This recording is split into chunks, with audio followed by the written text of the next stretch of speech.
ദൈവം നാമഹൂതപ്പെടുമാറാകട്ടെ. ഇന്നെന്നെ ശ്രവിക്കുന്ന എൻ്റെ എല്ലാ പ്രിയപ്പെട്ടവർക്കും നമ്മെ ചേർത്ത് കൊള്ളുവാനായി വേഗം വരുന്ന കർത്താവായ യേശു ക്രിസ്തുവിൻ്റെ നാമത്തിലെ സ്നേഹവന്ദനം. നാം ഈ ദിവസങ്ങളിൽ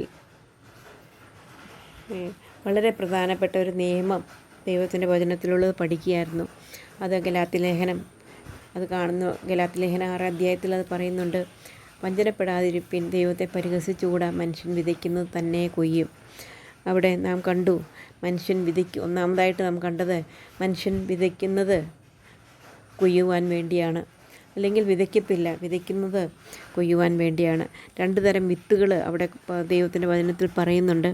ഒന്ന് ജഡത്തിൻ്റെ വിത്ത്, രണ്ടാമത് ആത്മാവിൻ്റെ വിത്ത്.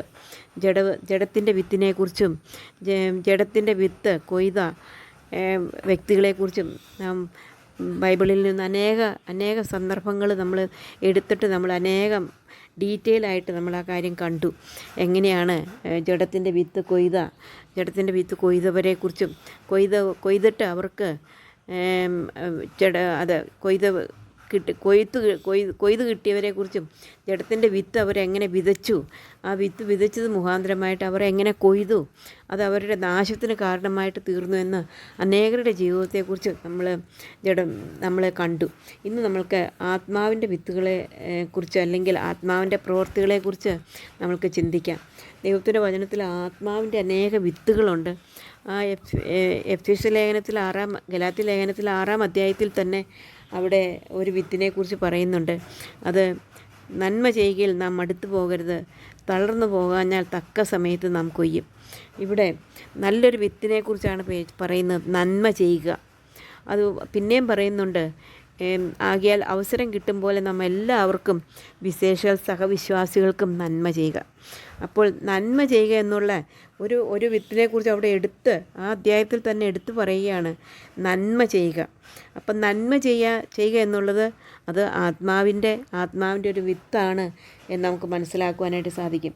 അതുപോലെ തന്നെ അനേക വിത്തുകളെക്കുറിച്ച് ദൈവത്തിൻ്റെ വചനത്തിൽ നമുക്ക് കാണുവാനായിട്ട് സാധിക്കും.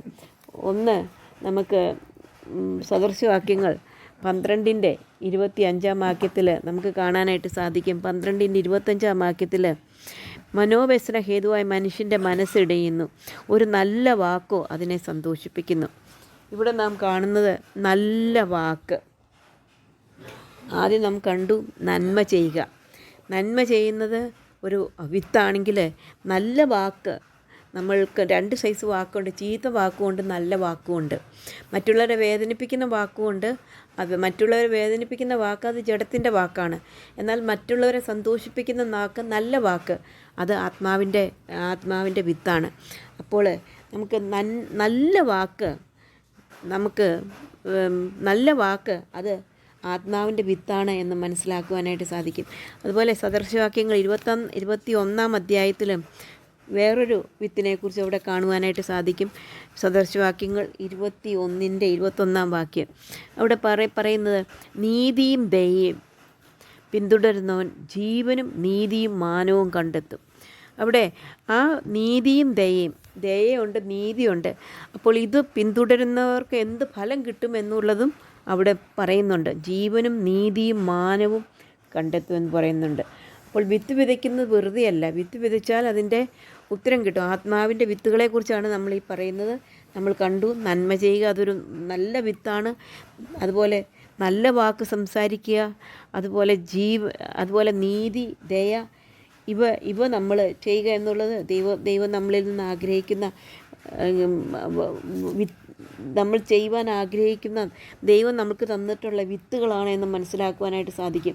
അതുപോലെ എഫ് എസ് ലേഖനം 2 അധ്യായത്തിൽ നാം കാണുന്നത് സൽപ്രവൃത്തി ചെയ്യുക. അപ്പോൾ ആ നന്മ ചെയ്യുക എന്നുള്ളത് മാത്രമല്ല, സൽപ്രവൃത്തി ചെയ്യുക. സൽപ്രവൃത്തികൾക്കായിട്ട് നാം ചെയ്തു പോരേണ്ടതിന് ക്രിസ്തു യേശുവിൽ സൃഷ്ടിക്കപ്പെട്ടു. എന്തിനു വേണ്ടിയാണ് എന്ന് നാം അവൻ്റെ കൈപ്പണിയായിട്ട് സൃഷ്ടിക്കപ്പെട്ടതിൻ്റെ ഉദ്ദേശം തന്നെ നമ്മൾ സൽപ്രവൃത്തി ചെയ്യണമെന്നുള്ളതാണ് നമുക്കിന്ന് മനസ്സിലാക്കുവാനായിട്ടും. നാം അവൻ്റെ കൈപ്പണിയായി സൽപ്രവൃത്തികൾക്കായിട്ട് ക്രിസ്തു യേശുവിൽ സൃഷ്ടിക്കപ്പെട്ടവരാണ്. അപ്പോൾ സൽപ്രവൃത്തി എന്നുള്ളത് ആത്മാവിൻ്റെ വിത്താണ് എന്ന് മനസ്സിലാക്കുവാനായിട്ട് സാധിക്കും. മാത്രമല്ല, അനേക വിത്തുകൾ ദൈവത്തിൻ്റെ വചനത്തിലുണ്ട്. എഫെസ്യ ലേഖനം 4-ാം അധ്യായത്തിൻ്റെ 32-ാം വാക്യത്തിൽ നാം കാണുന്നത്, എഫെസ്യർ 4-ന്റെ നിങ്ങൾ തമ്മിൽ ദയയും മനസ്സലിവുമുള്ളവർ. അപ്പോൾ മനസ്സലിവ് അത് നമുക്ക് തന്നിരിക്കുന്ന ദയ, മറ്റുള്ളവരോട് ദയ കാണിക്കുക, അത് നമുക്ക് ദൈവം നന്മ ചെയ്യുക, അതൊക്കെ ദൈവം നമുക്ക് തന്നിരിക്കുന്ന വിത്തുകളാണ്. നീതി ചെയ്യുക, ദയ ചെയ്യുക, അപ്പം മനസ്സലിവ് കാണിക്കുക, സൽപ്രവൃത്തി ചെയ്യുക. മാത്രമല്ല ഗലാത്യ ലേഖനത്തിൽ ഒരു നീണ്ട ലിസ്റ്റ് തന്നെ അവിടെ നമുക്ക് കാണാനായിട്ട് സാധിക്കും. ഗലാത്യ ലേഖനം 5-ാം അധ്യായത്തിൻ്റെ നമുക്ക് കാണാനായിട്ട് സാധിക്കും. അവിടെ പറയുകയാണ്, സ്നേഹം, സന്തോഷം, സമാധാനം, ദീർഘക്ഷമ, ദയ, പരോപകാരം, വിശ്വസ്തത, സൗമ്യത, ഇന്ദ്രിയജയം. ഇതെല്ലാം നമ്മൾക്ക് തന്നിരിക്കുന്ന ദൈവം നമുക്ക് വിതയ്ക്കുവാൻ തന്നിരിക്കുന്ന ഇത് ആത്മാവിൻ്റെ ഫലങ്ങളാണ്. ഈ ആത്മാവിൻ്റെ ഫലങ്ങളാണ്, അത് വിത്താണ് നമുക്ക് ദൈവം തന്നിരിക്കുന്നത്. അപ്പം കഴിഞ്ഞ കാലങ്ങളിൽ നാം എന്താണ് വിതച്ചിരിക്കുന്നത് എന്നുള്ളത് ഒന്ന് ചിന്തിക്കുവാനായിട്ട് ദൈവം നമ്മളെ സഹായിക്കട്ടെ. നാം ഇന്ന് കണ്ടു എത്ര വിത്തുകളാണ് ദൈവം നമുക്ക് തന്നിരിക്കുന്നത്. ഒന്ന്, നല്ല വാക്ക്, നന്മ ചെയ്യുക, ദയ, മനസ്സലിവ്, നീതി, ദയ, സൽപ്രവൃത്തികൾ. ഇതെല്ലാം ദൈവം നമുക്ക് തന്നിരിക്കുന്ന വിത്തുകളാണ്. ഈ വിത്തുകൾ കൊണ്ട് ഈ വിത്തുകളാണോ നാം വിതയ്ക്കുന്നത് എന്ന് നമ്മളെ തന്നെ ഒന്ന് ചിന്തിക്കുന്നത് നല്ലതാണ്. ഈ വിത്തുകൾ വിതച്ചാൽ നമ്മൾക്ക് തിരിച്ചും ഇതെല്ലാം നമുക്ക് കിട്ടുമെന്നുള്ളത് ദൈവത്തിൻ്റെ വചനത്തിൽ നിന്ന് നമുക്ക് മനസ്സിലാക്കുവാനായിട്ട് സാധിക്കും. അനേക ഭക്തന്മാർ ഈ വിത്തുകൾ വിതച്ചവരായിട്ട് നമുക്ക് ബൈബിളിൽ കാണുവാനായിട്ട് സാധിക്കും. അതിൻ്റെ ഒരു തുടക്കം മാത്രമായിട്ട് ഇന്ന് നമുക്ക് ഒരാളെക്കുറിച്ച് അല്പമായിട്ട് നമുക്ക് ചിന്തിക്കാം. അദ്ദേഹത്തിൻ്റെ ജീവിതത്തിൽ മുഴുവനായിട്ട് ഒരു നന്മ മാത്രം, അല്ലെങ്കിൽ ആത്മാവിൻ്റെ വിത്ത് മാത്രം വിതച്ച ഒരു വ്യക്തിയെ ദൈവത്തിൻ്റെ വചനത്തിൽ നമുക്ക് കാണുവാനായിട്ട് സാധിക്കും. നമ്മുടെ കർത്താവായ യേശുക്രിസ്തു ആത്മാവിൻ്റെ വിത്ത് മാത്രം വിതച്ചൊരു വ്യക്തിയാണ്. ആത്മാവിൻ്റെ ഫലങ്ങൾ മുഴുവനും ആ വ്യക്തിയിലുണ്ടായിരുന്നു എന്നുള്ളത് നമുക്ക് മനസ്സിലാക്കുവാനായിട്ട് സാധിക്കും. അത് ദൈവമാണ്.